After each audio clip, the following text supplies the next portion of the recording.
Beijing has been a city of nostalgia since the 1930s. The city is a tourist destination because it dresses itself up in the past.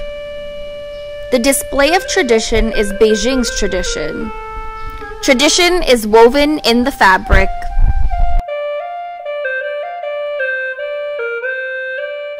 So we wonder, what did Beijingers wear in the past and what do they wear today?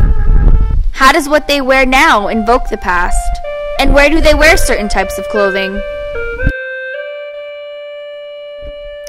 Tourist sites, weddings, and performances display the traditional fashion of Beijing.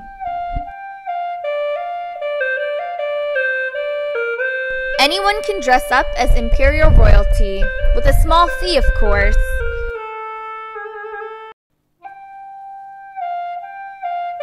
And clearly, I couldn't resist the chance to dress up as a Chinese empress.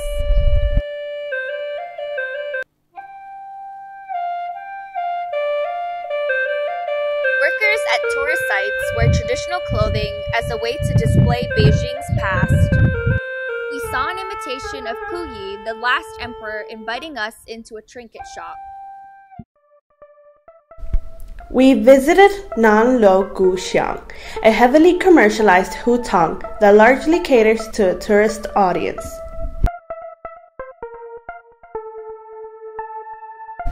Chapaos were once traditional one-piece dresses worn by upper-class Manchu women. In 1929, the garments were put on display when declared as a national dress of China. Original chapaos were wide and loose. They are now tight-fitting and revealing.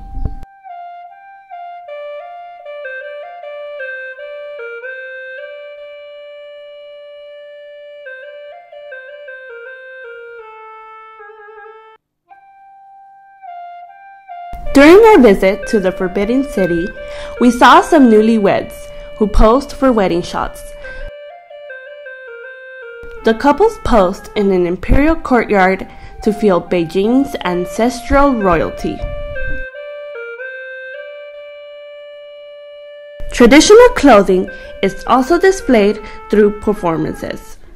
Performers in the Peking Opera dress in colorful, traditional, and elaborate gowns with jeweled headpieces.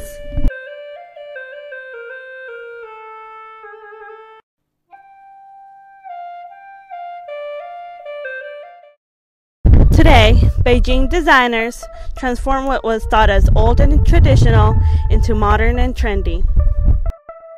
They incorporate age-old motifs such as guardian deities, lions, and masks of Peking opera characters into dress, shirts, and shoes.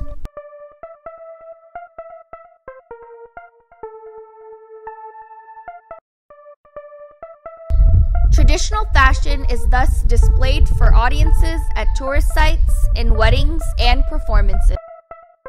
The revival of traditional fashion is a way for Beijing to sell its past.